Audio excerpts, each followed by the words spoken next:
Hello, and welcome to Conversations with a Wounded Healer. I'm your host, Sarah Bueno. I wanted to take a minute and do the thing that I don't like to do. I should probably stop saying that I don't like to do it because that's kind of creating more negative energy around it. But I have to do the thing where I ask you to share the podcast with friends. If you've been listening before, one of the things I'm trying to kind of spread myself around this year and become more expansive. My guest today and I talk about that exact thing, actually, the idea of being expansive. And in order to do that, I need your help. So if you like this podcast and it's something that you get things out of, please share with a friend who might be into it. I get not all people might be into it. Not everybody's as witchy as we are, right? But if you got any witchy friends, send me their way. So without further ado, today's guest is Lauren Maxwell, and she does a lot of things. She's a yoga teacher. She's a writer. She's just a lovely human. She reached out to me after listening to the podcast. And you know what? I'm always skeptical. I say that I want other people to reach out to me, and then I'm like, why do you want to be on my podcast?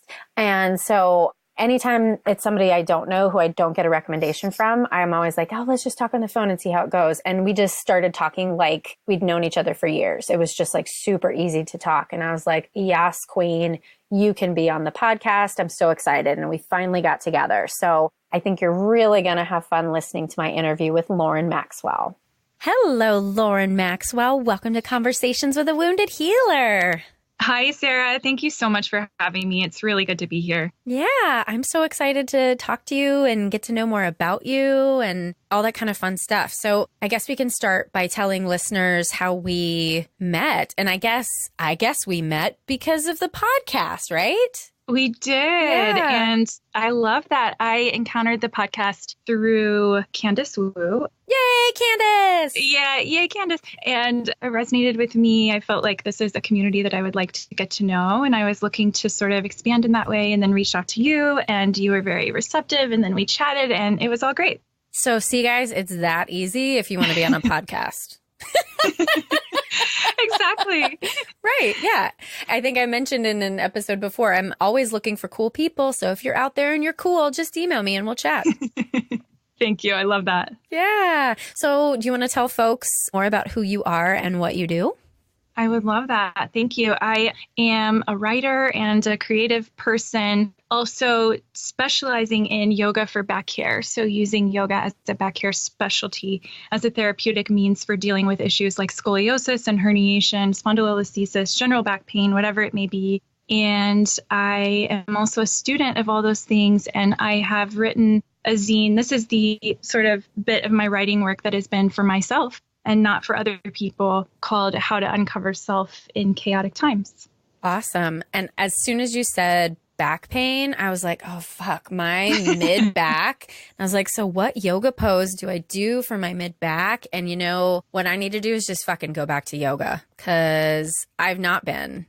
I understand. I am such a fan of yin yoga too. Like, I just want to lay there in poses for 5 minutes and then just switch to another pose for 5 minutes, be supported by blocks. That's my jam. I know what you mean. And I do a lot of work with the nervous system, for example, because oftentimes if you're dealing with a back issue, if it's structural, meaning if the spine is veering one way or another, or maybe one curve is exaggerated a little bit more than it would be in a completely neutral position, then the nervous system is kind of going along with it. So that can sometimes provoke anxiety or depression, not always, but it might. And pain in itself ties up the nervous system. So what I was going to say is that when you're working in those restorative poses, if you've really found one that kind of stretches the vagus nerve along the back of the neck, and that's related to the parasympathetic nervous system, which is rest and restore, then it can be really therapeutic to spend even like a good 20 minutes there, especially if it's something that you know helps your back. Yeah. I really want to talk about all that shit because I just did a sensory motor training session this weekend where we talked all about polyvagal theory. But let's go back, talk about you more before we talk about that kind of stuff. So what led you here? And you can start from conception or at whatever age you'd like. Thank you. Okay. Yeah. Well, I had a background in music, which I think you did as well. Yes. That was something that we had in common. And then I had a little bit of an illness. It was a thyroid situation that thickened my vocal cords and caused me to take a step back. And when I took a step back to get well, that became like, hey, I need to, pay my rent and pay my student loans and all these things. So before I knew it, I had another career, and that career was in communications. Again, the theme of writing comes up. And I was working in corporate communications for a little bit, and I took a trip to Utah, and out in the deserts of Utah with, the most vibrant colors and the clearest night sky, I felt such freedom mentally and emotionally as well. And I had sort of like the post-vacation blues after that trip. And I was thinking like, I don't know if I want to go back to the laptop all day, every day. How can I incorporate that feeling of expansiveness into my everyday? And I just decided then and there that it doesn't have to be reserved for vacation. And so I started realizing like there are little things I can do. And this doesn't mean for everyone that it will end up in a total career change and lifestyle change. For me, it eventually did end up there. But it can be baby steps, right? It can be just like taking back control over your email or over your screen time. So one thing, when I still had a full-time corporate job, one thing that I did was in the morning, I made sure that I took some time pre-screen, no screens at all until I had maybe done my yoga practice or maybe done my writing practice. So that's one way that I was able to sort of tap back into my own creativity rather than using it on everyone else's projects, which is a beautiful thing, but it's also good to make space for your own voice. And so that ended up being very therapeutic for me. And eventually I kind of wanted to study yoga over the years. I had practiced for pretty much a decade, but I don't know, the programs I saw just weren't feeling quite right. I knew I was looking for something that was a little bit different. I thought it might be about connecting women or nurturing people in some way, and I wasn't sure what that looked like. And then I had dealt with my own back pain, and I met a teacher in New York who took one look at me and said, oh, we need to fix that shoulder. And sure enough, in 2 weeks, all my pain was gone. And it was like, I had tried chiropractic, physical therapy, and a lot of things. Yeah. And all those things are great. And they, I think, can be an important part of the healing package. But I always like to say, like, you need a committee, right? You need like many different people who can offer different things. And for me, yoga allowed me not just to try to move the bones, for example, in chiropractic of the back, but yoga allows the person to melt away a pain-inducing muscle pattern and then rebuild a healthier one. Whereas massage might melt away a pattern temporarily, it doesn't necessarily rebuild the healthier one. Going to like help you avoid pain moving forward. So now I'm here, and I know that life is never going to look like it did again when I had those full-time corporate jobs. I do yoga for backcare. I write and put things out in the world that way, and am exploring how it all fits together. Yeah. There's so much that you said in there that I wanted to comment on. The first thing that struck me was use the word expansive about like your experience in Utah. And that's been a thing that I'm totally feeling in 2019, that it's time for expansion, and not necessarily in like a business sort of way, but an internal sort of way. Like, I don't know. I'm doing a movement that you can't see right now. And so that's so unhelpful to you and all the listeners. But that's what I mean. Just picture it. Yeah, I can imagine. And I love it. I love it because I felt it. And it's an internal expansiveness, and it's spiritual in a way. And I think through that freedom, we can find these keys to our own healing. It's like about listening. It's like, oh, there's one clue. So there was like a clue in the desert for me. There was a clue in my own back pain. I'm sure you've had these as well. And if you listen to those clues, like with dedication and with bravery, follow them, there's a lot there that you can begin to discover. Well, one of the things I've really been learning through my training in sensory motor psychotherapy is, and I've been doing somatic therapy with somebody for over a year now, and I had to get quiet in order to recognize what's going on with the system. And then over time, I've been able to figure out what are the subtle differences between when, like, I just saw my supervisor and she brought up something that brought up like a past trauma, and not a big T trauma. Like all of my trauma is developmental, which means it's like childhood attachment stuff. and she said something and I was like, oh no, I'm having a trauma reaction. And so I need to deal with that trauma piece. I can't just talk my way out of this. And the feeling is so subtle. I'm sure it's a different feeling for other people, but until I got really quiet and trained myself to track that stuff, it was really hard for me to really recognize when my body was saying stuff. And now I'm so aware when my body is saying stuff. It's almost exhausting, actually. Do you feel that way? I know very much what you mean. Yeah, with the back care work, it can start to feel that way because first of all, to identify the issue, you do have to get quiet. And this can be a little bit of a struggle because the mainstream, very popular style of yoga is based in movement and fast movement and power yoga and sweating. And that's all great. But if you're dealing with a back issue, you can still challenge yourself in terms of strength, trust me. But you do have to quiet the nervous system, clear everything out of the way and see what you're really working with. And then from there, from that place, you can build on with challenging the body, with building new muscle patterns, with reorganizing the bones and all of this stuff. I've really experienced that also in terms of energetic and emotional healing and like the work of honoring self and rediscovering and integrating self, because it's like when you're thinking about your own truth and your intuition, you also have to clear out the noise to access that. Yeah. So do you want to talk more about the nervous system? We've had a couple guests on here who I've talked about it with, but we've not really geeked out about polyvagal theory. Do you want to geek out about that? Let's do it. Do it. Yeah. Do you want to describe to listeners what your understanding of that is?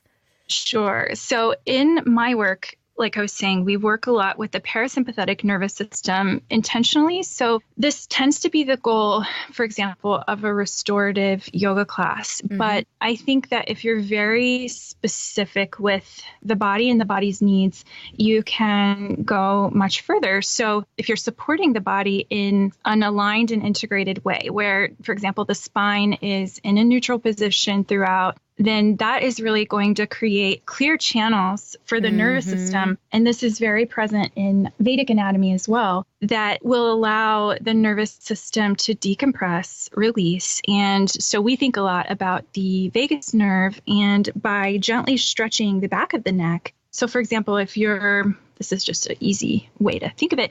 If you're lying on your back in Shavasana and your chin is above your forehead. So if you were to touch your chin and your forehead and your chin was higher, then the vagus nerve is not being stretched. So an easy way to do that is to place a folded blanket underneath the head and not under the shoulders, but then that will elevate the back of the head so that the forehead is a little bit higher than the chin. And then in that case, the vagus nerve is being stretched, and you can begin to find that element of restoration and cooling and kind of integrating the nervous system and allowing it to release, because let's be honest, we're going to have to release it. Like our culture, our notifications, our phones, our sirens, like they are not going to release it for us. I know. Something's going to happen to our culture, right? Like I feel like everything is coming to a fever pitch right now. And suicides are on the rise. I feel like I'm seeing more people struggle with addiction lately than I have in the past. Like our culture is killing us. And I don't know what it's going to take for society as a whole to recognize what's going on. I mean, like clearly this podcast, there are enough of us that are having this conversation that are really aware of these things. And I see on the Today Show, they'll have some person in talking about meditation or blah, blah, blah, whatever. But like, we're not getting it. What the fuck? What is going to have to happen? I know. I often wonder that too, because it feels like the boiling point is here. Like, yes. It's almost like you have to experience another way to then realize like, no, there's no going back to this way of living. Like I have to live in a way that is healthier and calmer, really, and happier from that place. And I think that you have to make the conscious choice to go experience that. I guess mindfulness as a buzzword is better than nothing, but that doesn't require people to actually have the experience of it. Yeah. I mean, I guess if everybody figured it out, nobody would need to come see us anymore. So that's a positive, but that's true. I don't know. Living in Chicago, because you live in Nashville and where else? You're bisidial? I don't know. Yes. That's I not know. a word. Well, it is to us. And I was in New York for a year last year, and then I briefly went to Greenville, South Carolina, and now I'm in Nashville, and I'll be in Nashville for the next few months. And so, yeah, working with place has been really interesting to kind of think about. But yeah, what were you going to say about Chicago? It's just the thing that kills me is the way that people drive. I can pretty much avoid a lot of the hustle and bustle because my neighborhood is small enough. I can park in front of my house, so it kind of feels like I'm in a suburb, even though I'm still in the city, and traffic's not crazy where I live. But when I drive, it's just every man for themselves. It's, I'm going to honk at you if you even look at me the wrong way.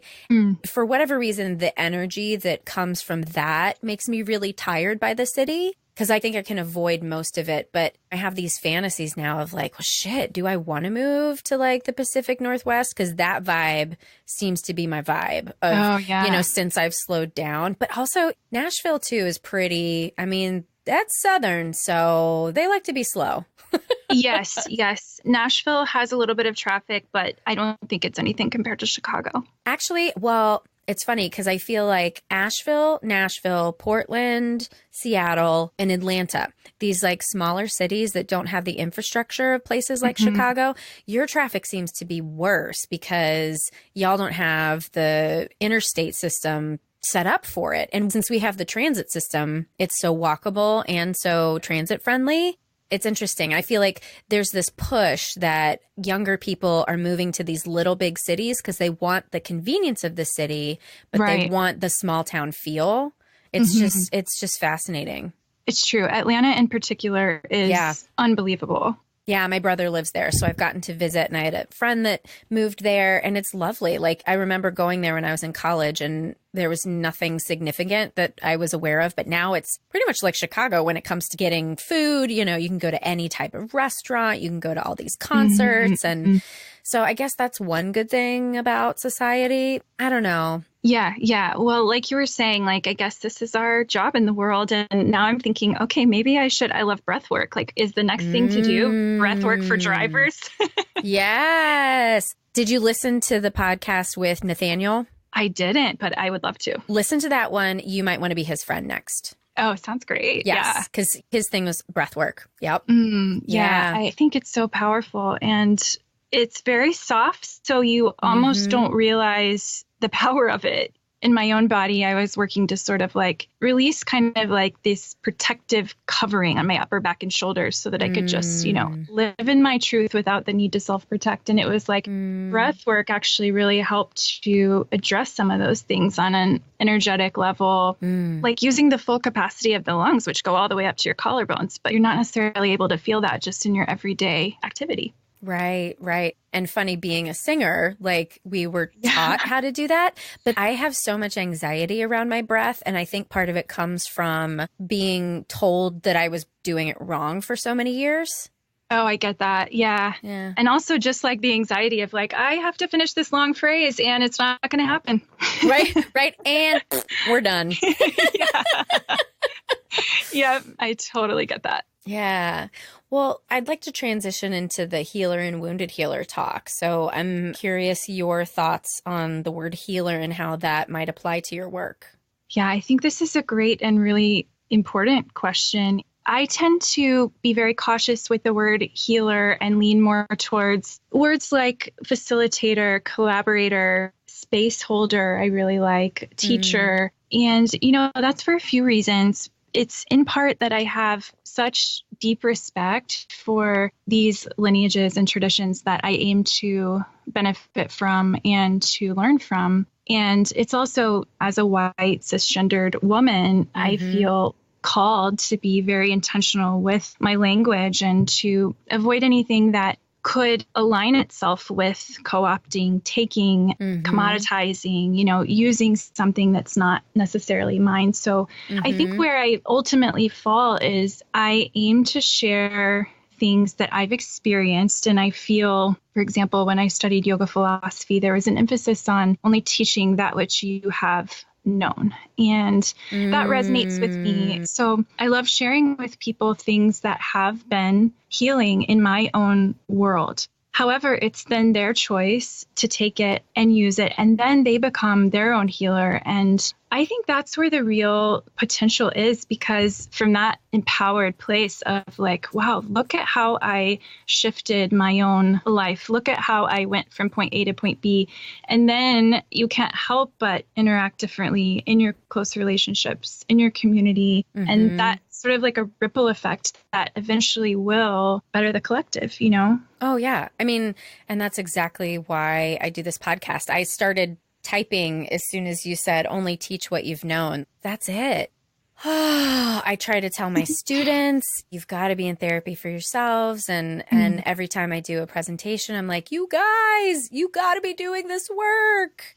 Yes. And like, I'm so honored, you know, whenever anyone says that they have had some sort of healing experience with me, whether that is in terms of the pain relief or the honoring self, reconnecting to self, but all the me and any ego just has to not be part of the equation. Like, I'm only a conduit to like share a practice that was generously shared with me. Mm-hmm. And from there, someone can do the work themselves and heal themselves. And like, how miraculous is that? Yeah. And truthfully, for me, the ego is something that I still struggle with. And I realize it comes from a place of lack, right? Like, I've been reading more about attachment theory recently and recognizing how, so when the connection with a parent is threatened for a child, the child is always going to blame themselves over blaming the parent, right? Because that's survival. And then that's what creates chronic shame. And if I have chronic shame, then I'm going to need that external validation. And that really like kind of kicks up the ego. And I know I'm not the only one. So I feel like that's something that I continuously need to work on, because yesterday, for example, I came home and my husband's like, how was your day? And I'm like, I'm a fucking great therapist. And I love that. Yeah. But I was also trying to balance it with, I'm not the best therapist. I'm not a special therapist. I am just a great therapist. And I can say that and be proud of the gifts that I have, which have all come from my own work, and try to not fall prey to the ego when, like, one of the things that I do is a group in a treatment center, and I do it truthfully just because I get so much from it. Like, yeah. There's something so special. I can't even say what it is, but I think I get more than the patients do. Oh my God. That is so amazing. Well, that's when you know you've found it, right? Like, yeah. If your work in the world can be helping others, but also serving you, I mean, that is just, I think that's the way forward. And as you were talking about ego, I was thinking, I think you're not alone, first of all. I think like everyone deals with this. And also, when you have sort of like dealt with some shit in your life, then I think it's healthy to like honor the courage and the dedication that it took to address those things. And also, like, the ego is not all bad, you know, like that's how we like get our lives done and move forward and participate in the world. And I don't know, function in capitalism. I know. That's the part where it's like, fuck, how do we fix that? I know. Yeah. The other thing, I guess, because it's interesting, there was a part of me that got mad, not at you, but just mad at the idea that healer is not a word that we're entitled to. And it made me think several things, because you're right, as a white cisgendered person, is that our right? And I truthfully don't know enough about how the term healer has been used in all the cultures to be able to say whether it's my right or not. But I'm guessing now that you said that, like, as a white person, it's probably my job to like kind of take a step back and be like, maybe I don't need to take this one. Yeah. And like, also, I think it depends on the lineage. It depends on what your practice is. But I think in general, in terms of colonialism, there was a lot of like stamping out of indigenous healing practices, for example. Yeah. But I think it's a person to person decision on terms of what feels right, I guess. Yeah. But being your own healer, I mean,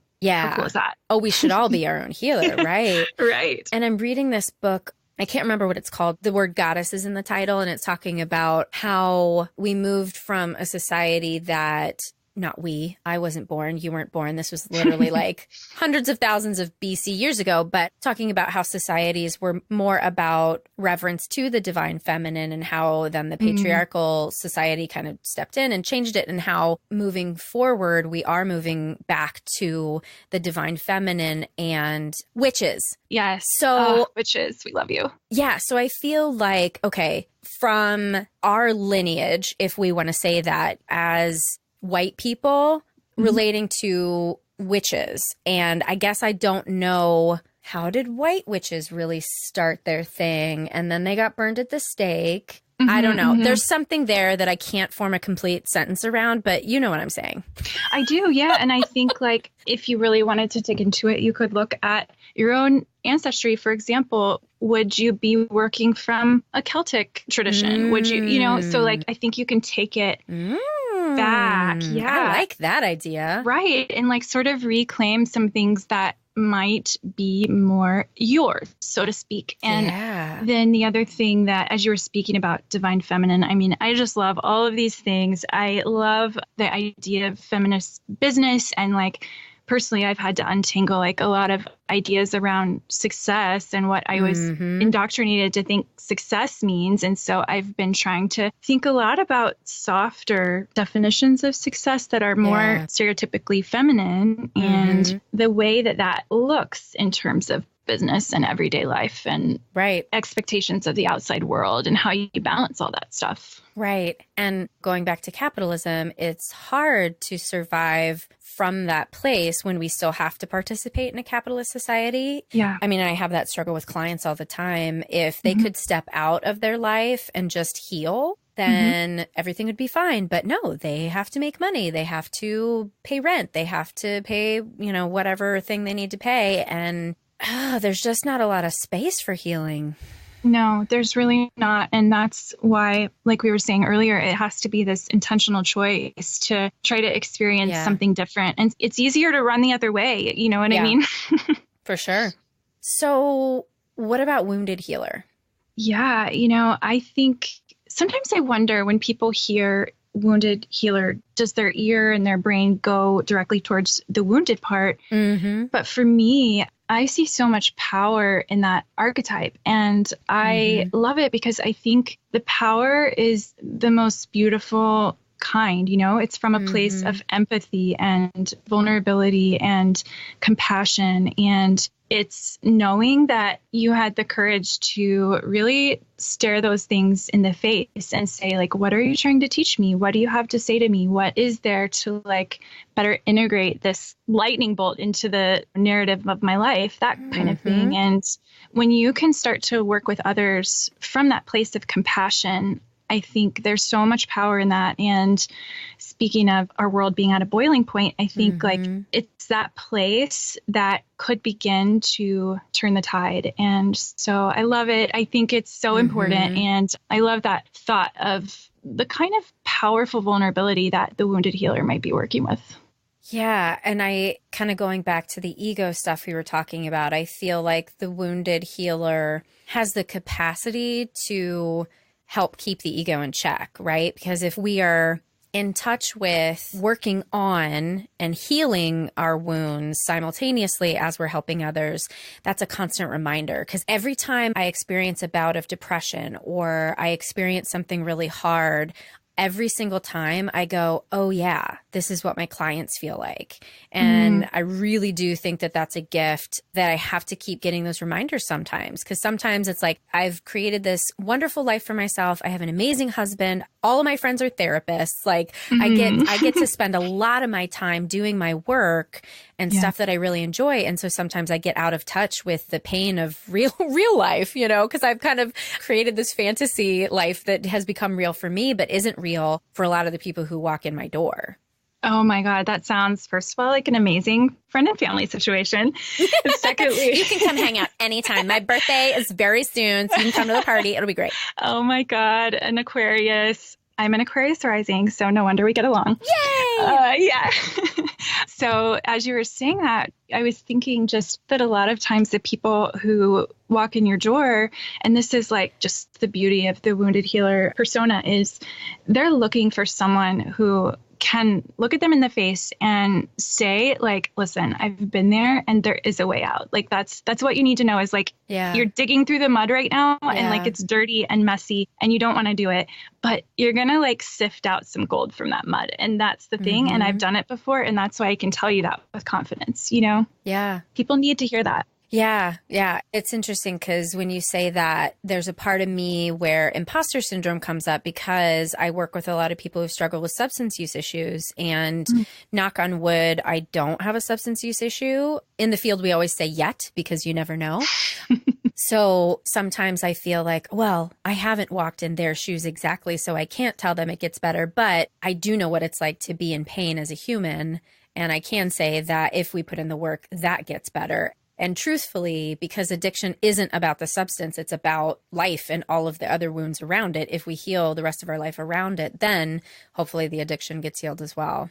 Yeah, it's so true. And I think in that way, it seems that even though you might not have the substance abuse piece in common with them, you have the life experience part in common with them. And there are so many tools. And it seems like that would be a cool part about your job is like introducing people to different tools so that they can find the ones that work for them to do that healing work in their own lives. I mean, I would love to hear sort of like what has been useful for you. And for me, of course, there's been yoga, but there's also been writing and tarot and tarot. Oh my God. Yes. Absolutely. And walking, even just walking, like, you know, take a walk in nature and see what happens. Yeah. It's funny. I talk about tarot on the podcast a lot, I feel like, but I haven't come out to my clients about it because it's funny. It's like some of them are at different stages and some of them would be like, what the fuck are you talking about, bitch?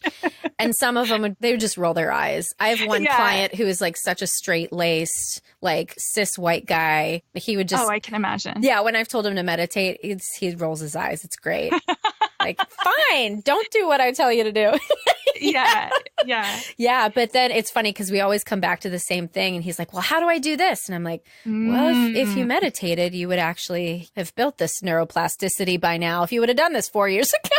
I know, right? And I think like some piece of him must recognize the truth in that because it keeps coming back. You know? Totally. You know what? I've thought about tarot in terms of people that I work with. And if I were to hold a workshop around relating to self, uncovering self, maybe incorporate breath work, and these are the types of things that I do. Instead of bringing in tarot at the end, even just like oracle cards, for example, would be like a nice tidy way to give people like sort of an introduction to that experience without maybe as much depth as the tarot offers. So that might be a starting point. Yeah. And I have done that too. It's funny, like, well, like they wouldn't call themselves oracle cards, but we know that's what they really are. Yes. They have something to say, you know? Yeah. I'll trick my clients into doing my witchy shit one way or another. Exactly. And the ones who are listening are like, ah! Yeah, right. It's like, you can call it whatever makes you feel comfortable, but just see what's there. Just see. And something we also haven't talked about yet is the healing power of music. Oh, yeah, that is a great point. I have a very trusted and beloved body worker in New York, and she does structural integration work. And I think she just like straight up moves bones. She's amazing. Her name is Tara Thompson. But she also has a very deep understanding of energetic and emotional situations that might inform physical structure and those issues. So I had some, I think, early developmental issues develop around sharing and speaking my own truth. And then it's interesting because all my work, singing, writing, all this stuff, like there's been something in and around the throat chakra for me. You know, it's always been about communication in some way. And I was telling her, like, I think there's a bit of a block here. I have a lot of muscle tightness. I sense the energetic blocking and the discomfort with sharing truth sometimes. B, like, I'm trying to figure out ways to work through this. And she's like, Lauren, why don't you have a voice lesson? I have the perfect person for you. And I'm like, oh my God, you would think after all those years in voice lessons that I might have thought of it, but I didn't. So it was cool, like full circle kind of moment. Yeah. And I can't remember if it was my interview with Candace or Candace's interview with me on her podcast. but she was talking about the literal vibration that happens when you sing in your body. And that had never occurred to me before about how when we're singing, we are creating vibration, which absolutely is moving energy. And since I've become obsessed with podcasts and don't drive very much, I don't sing very much anymore. The only time that I'm singing is to like get ready for a gig, just to like make sure that my voice is warmed up so I can get through it. But I just don't do it as much anymore because I let so many other things like work really, it seems silly that work gets in the way of singing, but it has. Yeah, I totally understand that and can relate. So though my partner is a pianist, so when we get near a piano, sometimes we play around, and he's one of those people who can pick up any instrument. So sometimes that's to explore. Yeah, I know. What a dick. I've always wanted to be that guy. I guess I'll just have to settle with having him around all the time. Yeah, fine.